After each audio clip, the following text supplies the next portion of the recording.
Yo hoy querría que leyéramos uno de los textos del apéndice de la condición obrera, que es el prólogo que escribió Albertín Tevenón para la primera edición de este libro, terminada la guerra mundial.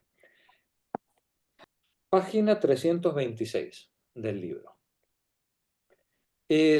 Lo interesante para mí, desde mi punto de vista, de este texto, es que nos muestra una Simone Weil desde el ámbito de la amistad, de la cotidianidad, ¿no? Y no como la hemos estado viendo hasta ahora, enredada en la política, en las cuestiones sindicales o en las cuestiones de la trascendencia. Este prólogo de Albertín Tevenón creo que es muy hermoso, creo que es muy tierno desde el punto de vista humano y, y de alguna manera termina de completar esa figura que nosotros teníamos desdibujada. Creo que preguntaba, no sé si era Magdalena hace unas semanas atrás, decía, es que no sabemos cómo era en su vida personal, si se reía, si era, ¿no? Bueno, pues aquí creo que nos va a terminar Albertín de dar unas pinceladas sobre los aspectos personales de Simón, que creo que van a ser muy enriquecedores. Y a su finalización, entonces ya hablaremos del siguiente texto, que creo que con diferencia es el más importante de todos los que hemos leído, y creo que os va a gustar mucho de cabo a rabo. Bien, vamos entonces a la lectura. Monse, por favor. Anexo 3, prólogo a la primera edición, Albertín Tevenot. Nada tiene que ver el azar con el hecho de que el pequeño grupo de sindicalistas revolucionarios del LOAC conociera a Simone Weil en 1932. Desde muy temprano, tal como ella misma cuenta, se había conmovido ante las injusticias sociales y su instinto la había llevado al lado de los desheredados. La permanencia de esa elección da unidad a su vida. Se sintió atraída muy pronto por los revolucionarios. La Revolución rusa, portadora en su origen de una inmensa esperanza, se había desviado y los proletarios eran mantenidos en estado de servidumbre por la burocracia, nueva casta de privilegiados que confundían voluntariamente industrialización y socialismo. Simón sentía demasiado amor y respeto por el individuo para ser atraída por el estalinismo, que había creado un régimen del que habría de decir en 1932, a decir verdad, este régimen se parece al régimen que creyó instaurar Lenin en la medida en que excluye casi por completo la propiedad capitalista. Por todo lo demás, es muy exactamente su contrario. Nos dice, está citando ella a Simón, y dice, a decir verdad, este régimen, el de Stalin, se parece al régimen que creyó instaurar Lenin en la medida en que excluye casi por completo la propiedad capitalista. En todo lo demás es muy exactamente su contrario, ¿no? Continúa. Habiendo eliminado así del mundo revolucionario a los stalinistas, se acercó a otros grupos, anarquistas, sindicalistas, revolucionarios, trotskistas. Era demasiado independiente para que sea posible clasificarla en uno de esos grupos. Sin embargo, aquel por el que tuvo la mayor simpatía en la época en que la conocimos estaba simbolizado por la revolución proletaria. Fundada en 1925, esta revista, que al principio llevaba como subtítulo Revista Sindicalista Comunista, reunía a su alrededor a sindicalistas que, llevados por su entusiasmo por la Revolución de Octubre, se habían afiliado al Partido Comunista y habían sido excluidos de él o lo habían abandonado voluntariamente al constatar que poco a poco la burocracia sustituía a la democracia obrera del principio. Las dos figuras más notables eran y son todavía Monat y Luzón, ambos sindicalistas revolucionarios y de formación libertaria. Simón entró en contacto con varios de los hombres que animaban esta revista y cuando en otoño de 1931 fue nombrada profesora del Instituto de Le Puy, fue a ellos a quienes pidió que la pusieran en contacto con militantes de esa región. Fue así como una tarde de octubre llegó a nuestra casa para reunirse allí con Thévenon, miembro entonces del Consejo de Administración de la Bolsa de Trabajo de Saint-Étienne, secretario adjunto de la Unión Provincial Confederada del Loire, y se esforzaba en agrupar a la minoría sindicalista y por traer a la CGT a la Federación Regional de Mineros, entonces minoritaria en la CGTU, y grupo sectario Pierre Arnaud acababa de ser expulsado del Partido Comunista. Gracias a Thévenon, Simone se encontró sumergida al mismo tiempo en pleno movimiento obrero y en plena lucha sindical. Era justo lo que quería. Cada semana hizo al menos una vez el viaje de Puy a Saint-Étienne y 2 años después fue de Roanne a Saint-Étienne para participar en un círculo de estudios organizado en la Bolsa de Trabajo, asistir a reuniones o manifestaciones. Entonces vemos como Albertine nos está contando que ella siempre sintió una inclinación por los grupos revolucionarios, pero que el estalinismo la había desanimado y eso es lo que la lleva a acercarse a los grupos anarquistas o trotskistas o expulsados del Partido Comunista. Nani, por favor, continúa. Su extraordinaria inteligencia y su cultura filosófica le permitieron un conocimiento rápido y profundo de los grandes teóricos socialistas, en particular de Marx. Pero este conocimiento teórico de la explotación capitalista y de la condición obrera no la satisfizo. Creyó útil adentrarse en la vida diaria de los trabajadores. En el sindicato de mineros de Pierre Arnaud representaba un excelente modelo de proletario. Aunque era miembro permanente, había conservado todas sus costumbres de minero, el lenguaje, la ropa y sobre todo la conciencia de clase. Era un minero y no trataba de pasar por ninguna otra cosa. Simón le tuvo estima, apreciando su orgullo, su rectitud y su desinterés. A su alrededor gravitaban unos hombres habituados a vérselas duramente con la vida, algunos de los cuales había servido en batallones disciplinarios. Simón trató de unirse a ellos. No era fácil. Los frecuentaba sentándose con ellos alrededor de la mesa de una taberna para tomar un bocado o jugar a las cartas. Fue con ellos al cine, a las fiestas populares. Les pidió que la llevaran con ellos de improviso, sin que sus mujeres estuvieran prevenidos. Ellos estaban un poco sorprendidos por la actitud de aquella chica tan instruida que vestía con más sencillez que sus mujeres y cuyas preocupaciones les parecían extraordinarias. Sin embargo, les caía simpática y siempre miraban amistosamente a la ponete. ¿Qué significa ponete? Es el gentilicio de la gente de Puy. Ah, ya, sí, sí. Ponots o ponets. Ponot. No la han olvidado. Uno de ellos, hombre sencillo donde los haya, le guarda un cariño fiel.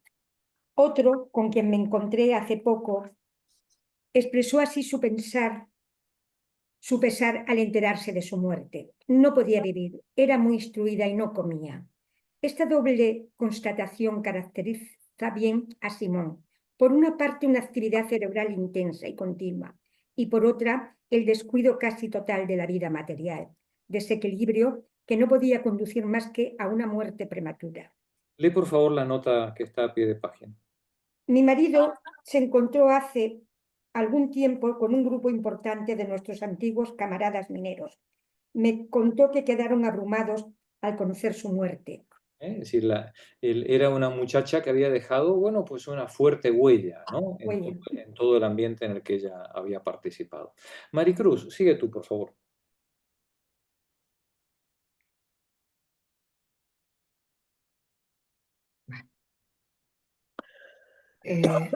¿Cuál fue en esa época su participación en el movimiento sindical? No solo participó en el Círculo de Estudios de Saint-Étienne, sino que lo ayudó a vivir empleando en la compra de libros su prima de catedrática, que consideraba un privilegio intolerable. Reforzó la caja de solidaridad de los mineros, pues había decidido vivir con 5 francos al día, subsidio asignado a los parados de Le Puy. Militó en el sindicato de Maestros del Alto Loira, donde se acercó al grupo de l'École Emancipe. En Le Puy se sumó a una delegación de parados, lo que valió una buena campaña de prensa y problemas con su administración. Y por encima de todo, puso a punto, después de muchas discusiones con militantes, sus reflexiones sobre la evolución de la sociedad en un artículo aparecido en la Revolución Proletaria de agosto de 1933, bajo el título general de Perspectivas. Este estudio, que llevaba como subtítulo ¿Vamos hacia una revolución proletaria?, da una idea precisa de lo que Simón entendía por socialismo, que es la soberanía económica de los trabajadores y no la de la máquina burocrática y militar del Estado. Ya veis cómo ella ya desde ¿Cómo lo el define? primer momento, ella va definiendo una línea, ¿no? Que es precisamente, bueno, pues la de conseguir esa autonomía, esa autarquía económica por parte de los trabajadores, que se da de narices, evidentemente, con una organización vertical, burocrática, autoritaria, ¿no? Continúa. El problema es saber si, siendo la organización del trabajo la que es, los trabajadores van hacia esa soberanía. Contrariamente a una especie de credo revolucionario que quiere que la clase obrera sea la sustituta del capitalismo, Simón ve asomar una nueva forma de opresión, la opresión en nombre de la función. No se ve, escribe, como un modo de producción fundado en la subordinación de los que ejecutan a los que coordinan.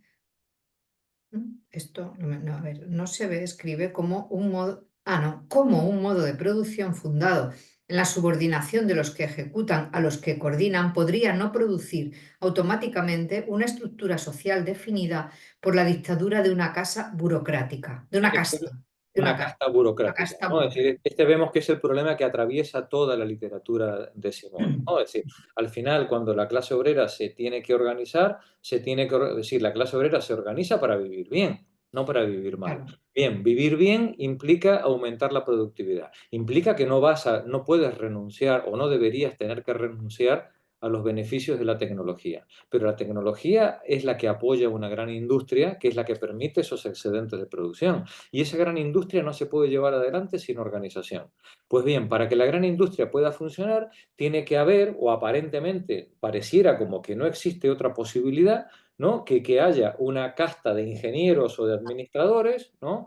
Y otra de trabajadores que estén ahí. Bueno, pues por muy colectivizada, diría Simone Weil, por muy colectivizada que esté la propiedad, si hay una casta que manda y otra que obedece, necesariamente vamos a estar ante una estructura de opresión, ¿no? Continúa. El peligro de esta dictadura burocrática se precisó después, tal como lo atestigua Burhan en su libro sobre los managers. Estas observaciones, de una clarividencia tan pesimista que teme que se las tache de derrotismo, ¿son una razón para desesperar y abandonar la lucha? Para ella no se trata de eso. Dado que existe el riesgo de que una derrota aniquilara por un periodo indefinido todo lo que a nuestros ojos constituye el valor de la vida humana, está claro que debemos luchar por todos los medios que nos parezcan tener cualquier posibilidad de ser eficaces. Ningún lenguaje podría ser más valiente. Por último, fue también durante el tiempo en que fue de los nuestros, cuando fue Alemania, donde los nazis empezaban a dar que hablar de ellos y de sus horribles métodos. Vuelvo a verla tratando de persuadir a uno de nuestros jóvenes camaradas para que la acompañara. Para ella era simple. Si unos hombres luchaban por defender su libertad, tenían derecho a la ayuda de todos. Vuelvo a verla a su regreso, ulcerada hasta el fondo del corazón por lo que había visto allí y hundiéndose en un extremo de la mesa, con los nervios en tensión ante el recuerdo de las crueldades padecidas por los alemanes antinazis. Con una gran lucidez analizó la situación alemana en un artículo aparecido en la Revolución Proletaria del 25 de octubre del 32 y anunció la victoria de Hitler y, por desgracia, acertó. Gracias, Maricruz. Julián, continúa tú, por favor.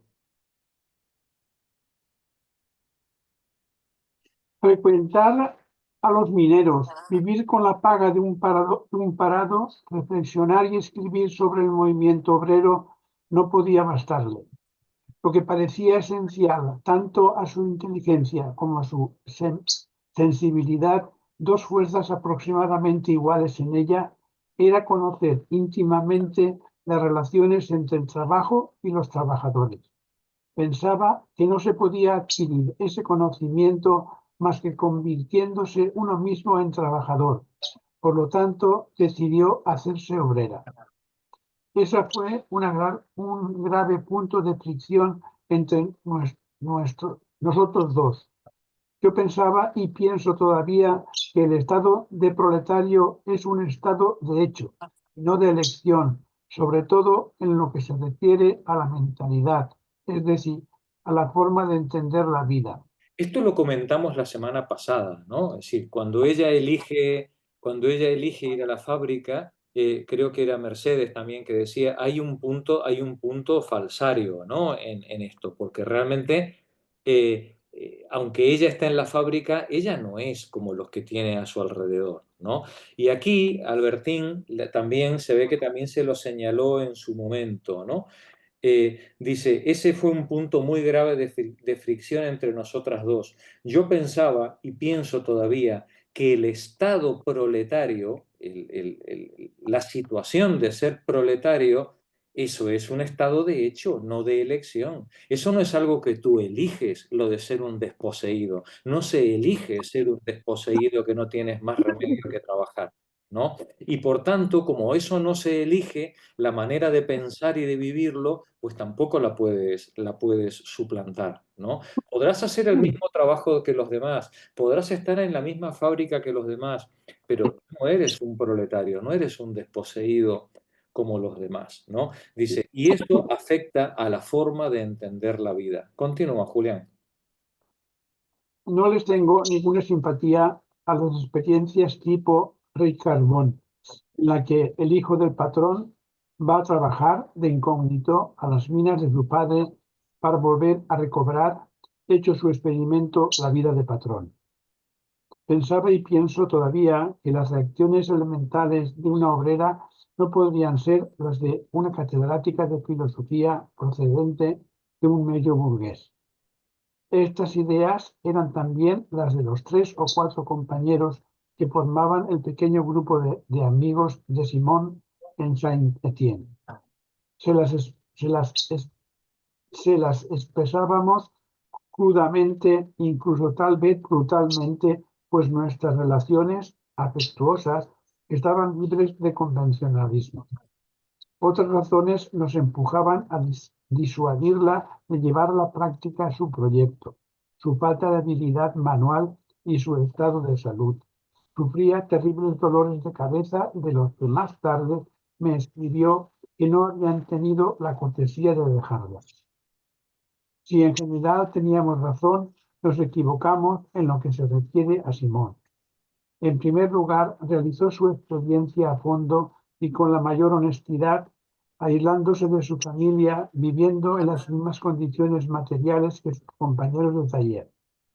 Las cartas que me escribió entonces y el artículo que publicó tras las huelgas de 1936 en la Revolución Proletariana prueban que sus posibilidades de adaptación y su poder de atención, para emplear una de sus expresiones, le permitieron comprender con agudeza el carácter inhumano de la suerte que les toca a los trabajadores, sobre todo a los no cualificados, todos esos tratados como escoria. Todos esos seres tratados como escoria, De los que se sentía hermana lo que en ella no era literatura. He olvidado que soy una catedrática de paseo por la clase obrera, escribía. Quedó marcada por esta experiencia hasta el final de su vida. Dejó el Loira en 1934 y ya no habría de volverla a ver. Aún escribí una carta suya cuando era miliciana en España con los rojos. Thévenon volvió a verla en un congreso en 1938 en París. Después fue la guerra y al final de la guerra el anuncio de su muerte. gracias, Julián. Pepa, continúa tú, por favor.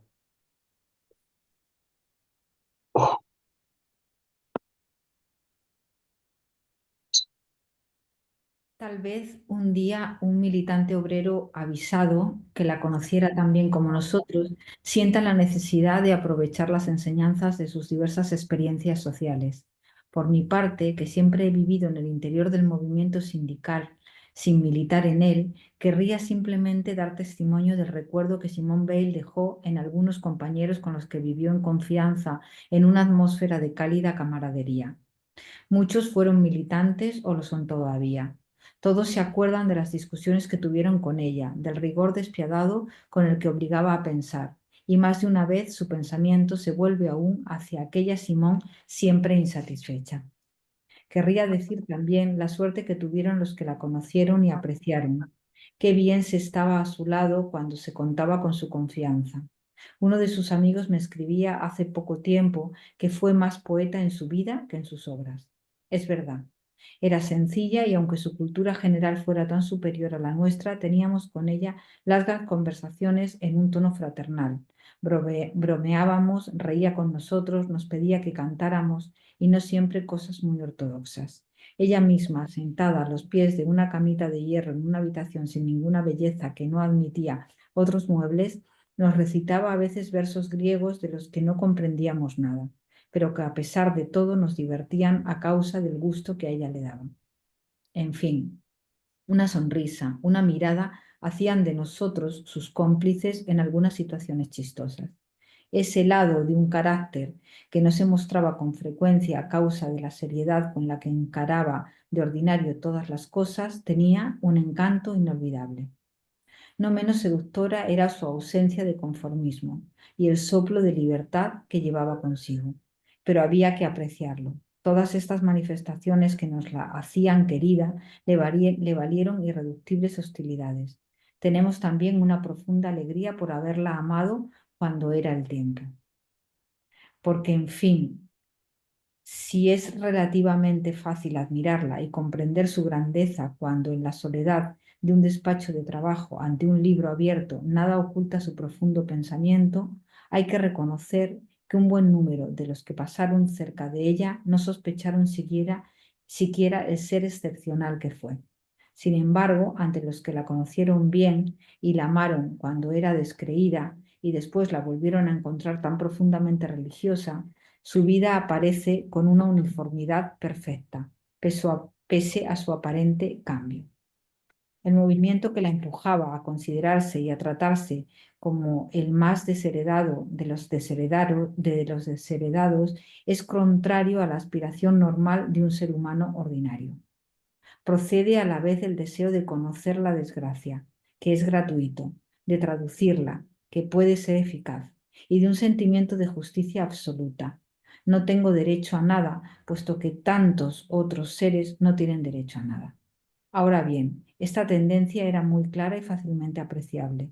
Es la que la hacía vivir con la asignación de un parado en 1933 y la que la hizo morir de privaciones y de enfermedad sola en una cama de hospital en Londres en 1943.